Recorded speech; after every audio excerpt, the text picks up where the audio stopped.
Welcome to the Startup Help Desk. We are a set of experienced founders, executives, and investors here to answer your questions about company building and the meaning of life.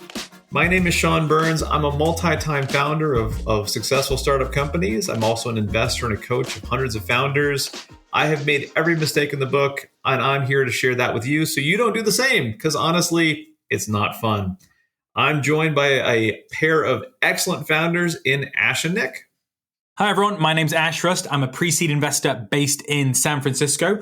I mostly invest in B2B companies based in the US, UK, and Canada through my fund Sterling Road. And I've also worked at other VC firms like Trinity Ventures and Bullpen Capital, where I was an advisor. Before investing, I was an entrepreneur myself, most notably an early employee at the social media company Klout, as well as the co-founder and CEO of SendHub. These days, I spend all my time coaching founders, and I've mentored more than 1,000 startups over the years. Hey, this is Nick Melionis. I am co-founder and CEO of a startup called Rev. We build tools that help folks learn innovation skills and start companies. This is my second startup, so my second tour of duty in startup land, which means I keep signing up for this wild ride. After we sold my first startup, I've had a great opportunity to be able to work closely with early stage founders and have been able to support hundreds of founders, both advising them directly and by way of our startup Rev. With that, I'm so excited to be here and can't wait to jump into the questions. Excellent. And all the questions we will answer today were submitted by founders just like you. So if you have a question you'd like us to answer, just head over to thestartuphelpdesk.com or find us on Twitter as thestartuphd. Let's head over to our first question on our question queue. Nick and Ash, this is a good one. When is my product ready for launch? You've been working on building it. How do you know when you're ready to launch this product you've been creating at your startup company? This is so good. I would say probably now. And so just to paint the picture, Michael Seibel, who's a tremendously successful startup founder, has a great quote. And he talks about startups wanting to find hair on fire problems. And what he says is if your friend was standing next to you and their hair was on fire, they wouldn't care about anything else.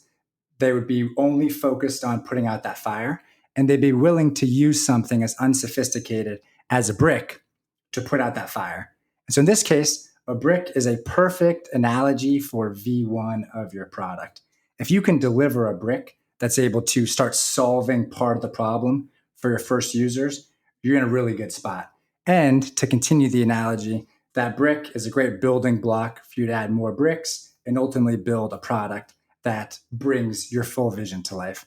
I'll pause there, though, and turn it to Ash. Ash, hopefully you've got something that's a little bit more specific than just building with bricks.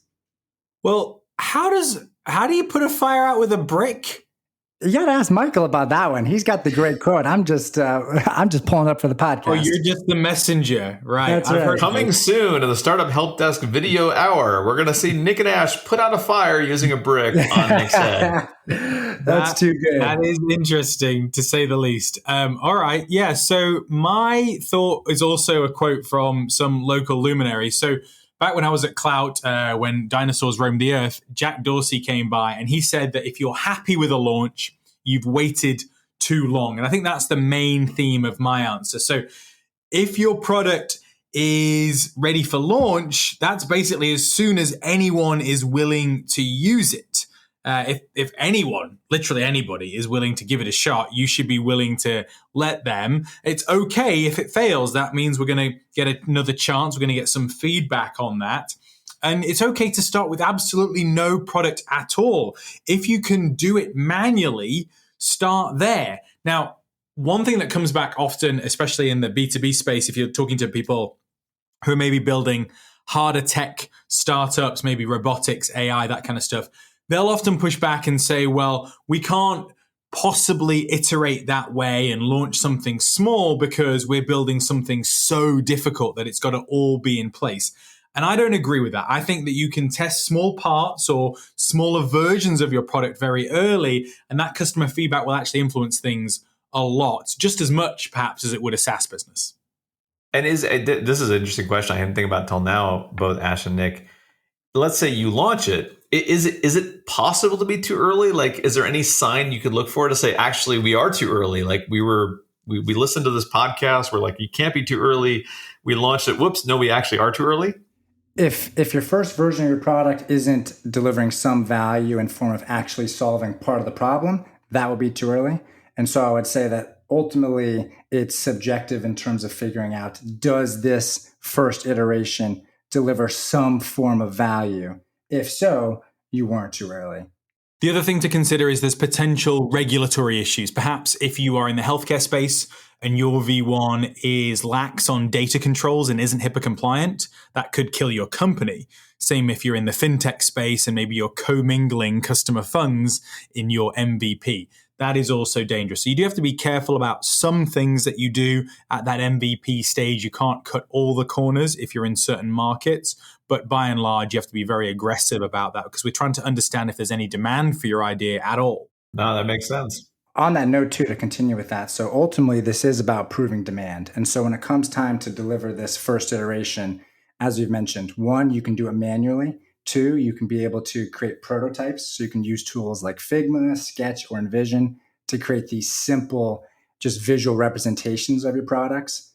You can use no code builders. You can use all of these things in order to prove appetite, start de-risking, and ultimately start delivering some value to your users. So Nick, would you say that you know that you're ready as soon as you have a drawing of your product in the back of a napkin? That's when you should launch? I think you're pretty close at that point. Yep. If you've got a good read on who your target user is, show them that napkin. Start delivering some value to them. So if you can't put a cup on top of your product because your product is just a napkin with some writing on it, you waited too long.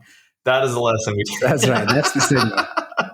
Okay, Nick, what else is on our question queue for today? We want to answer more than one question in this episode. So what else Hang on, we just have missed coining a new term, napkin viable product, MVP.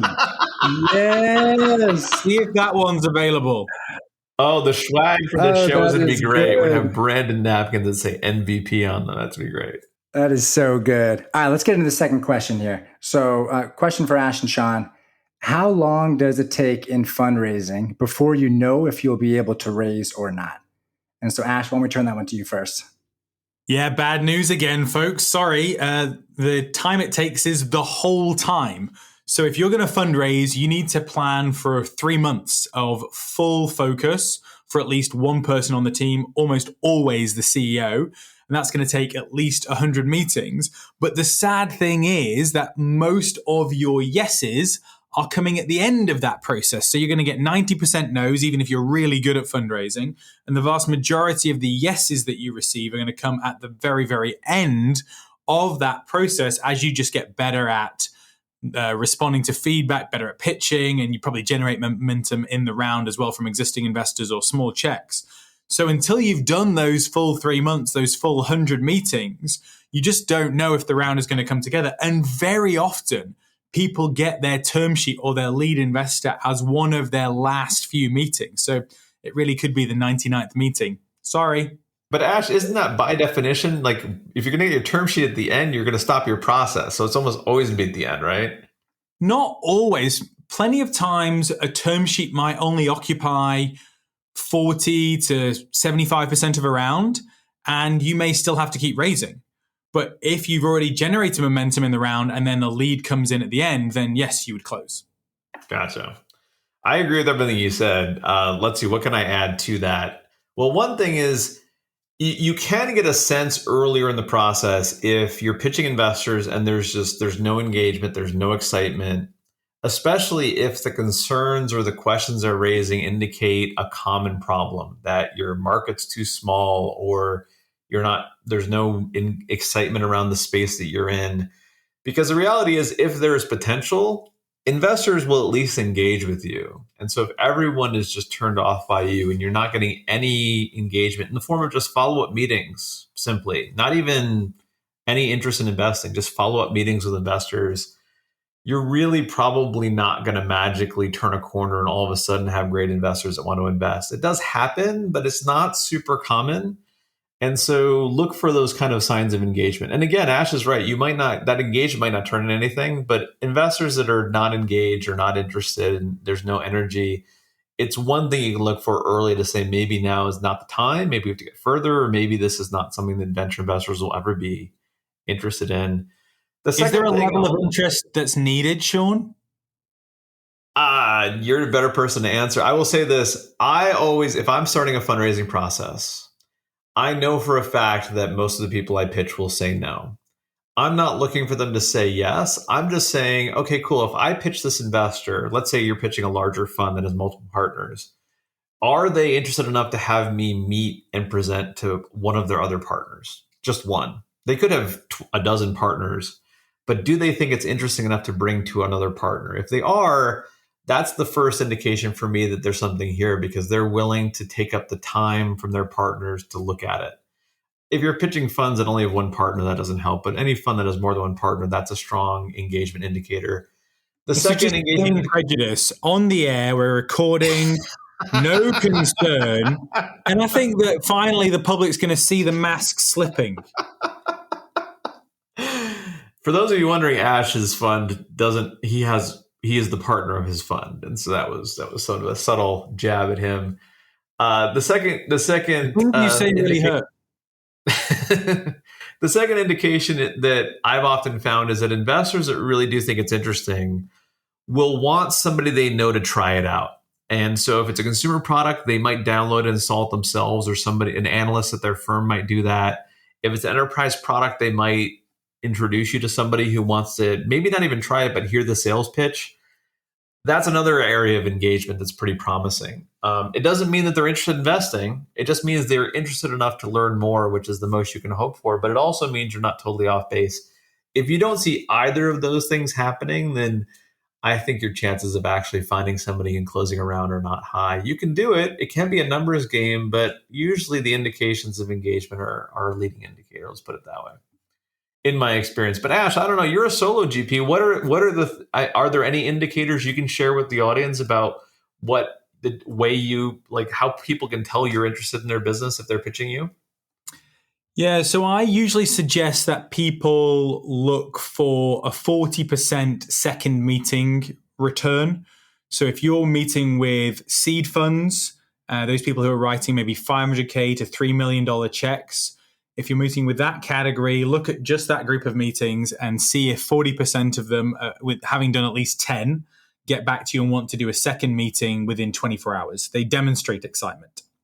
Same if you're going after larger VCs, put them in their own category, $4 million plus checks, meet with 10 of them. If at least 40% want to go to that second meeting, immediately they're reaching out, they're excited, then that indicates you should continue pursuing that category as well. For most founders, obviously, you won't get to that kind of level of interest early on, so you should focus on the smaller checks, perhaps, in most cases.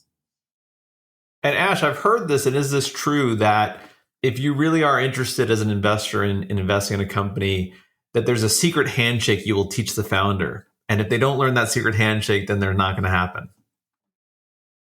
I can neither confirm nor deny anything that's been said. The secret handshake is real, folks. We have confirmation on the air. Tell your friends. If anything happens to Nick and I, avenge us. Avenge us. That's right. Nobody will avenge you. Oh, my. Cool. So, okay. We've wasted people's time on those two questions enough. There's got to be a third question here somewhere. Ash, what else is on our question queue for today? Yeah, last question for today is, how do you hire for positions when you don't have any experience yourself? For example, if you're not a salesperson or you've never sold products before, how do you hire salespeople? That is a fantastic question. By the way, I want to point out everyone deals with this because there is no one that is an expert in all possible disciplines. Maybe it's sales, maybe it's HR, maybe it's finance. You are inevitably going to have to hire people where you don't know anything about their position. You've never hired anybody before. You haven't done it yourself. So how do you do it? So you're not alone.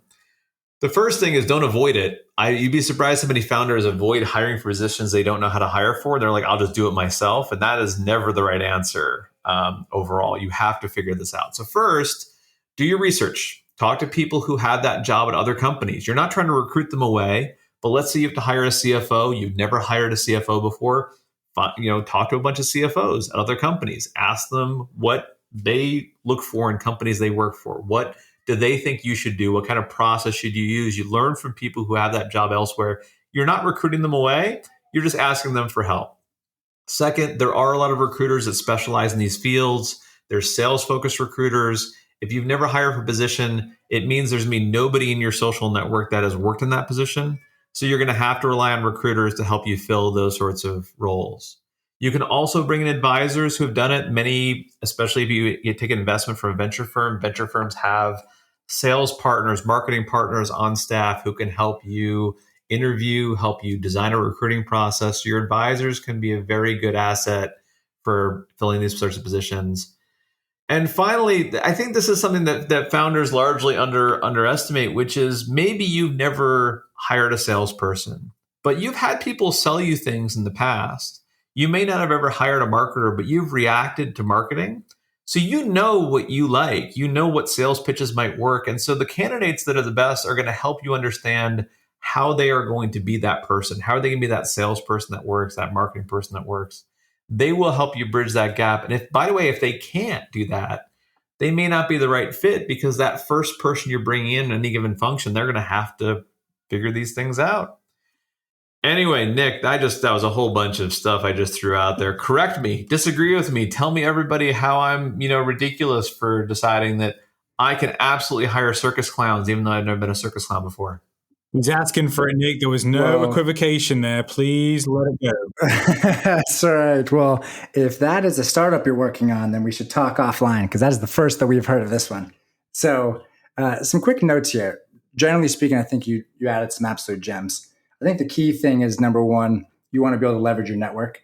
Ultimately, if you're a founder, then you may have founder friends who have hired for similar roles. And generally speaking, you might have a group of folks that are your champions. They want to see you succeed. That could be investors, it could be advisors, and other colleagues. So step one is leverage your network. Make it easy for them to be able to refer the right kind of candidates for you. And in that process, you want to make sure that somebody along the way can be able to help facilitate some form of the evaluation. And so ultimately, you can ask either an advisor or somebody who does have success in this kind of role to help you be able to at least define the right kind of process in order to evaluate a candidate. If you can create the right kind of playbook in order for you to follow, then as you start doing some interviews, you'll start building the right kind of framework and the right kind of criteria with which to analyze somebody. And then lastly, the theme that has come out from several of us during this conversation is that if you can talk to others who've successfully hired somebody for a similar role recently, that's huge. Ask them about the process, take them through a user interview, so to speak, and figure out what worked for them and see if you can bake that into your process. So in short, stand on the shoulders of those who've done it. So in some cases though, right, there are roles here where you would just have to learn to do it yourself. I accept that maybe if you're building, a biotech company, you can't do everything and learn some of those roles yourself. It would take too long. But perhaps if it's SaaS and you're talking about sales, can't you learn that yourself? Such a good call. I definitely think that learn enough so that you can be dangerous in that skill set, so to speak. You can start doing something in it, and then you at least have a good criteria for what success can look like. I'm going to disagree on that front, because let's say you're a founder of a SaaS company. You can sell, and you should sell, by the way. You should absolutely sell. But the way you sell is probably not a way that an account executive you hire can sell. The way a founder sells a product, a business, is going to be different than the people you bring on board.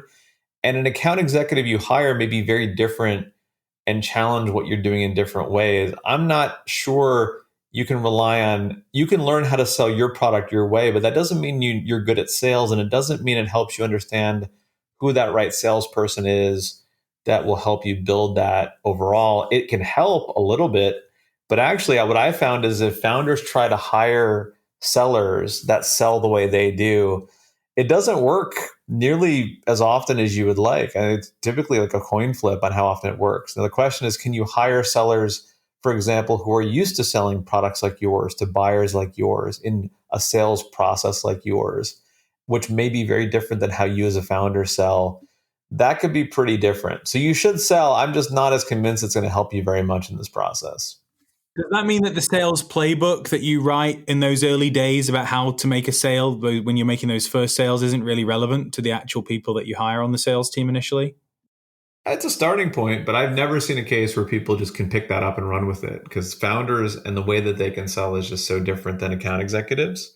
I find that the real sales playbook is almost always written once that first salesperson's on board, and you start to figure out what of the parts of what you did can somebody pick up and run with, and what parts can't they? So you need to start somewhere. You don't want to hire somebody to start from scratch, but you inevitably figure out that, oh, hey, I was doing this. And I'll give you a basic example. Hey, when I outreach to cold prospects on LinkedIn, they respond to me. And for some reason, they don't respond to this account executive because they're not the CEO of the company.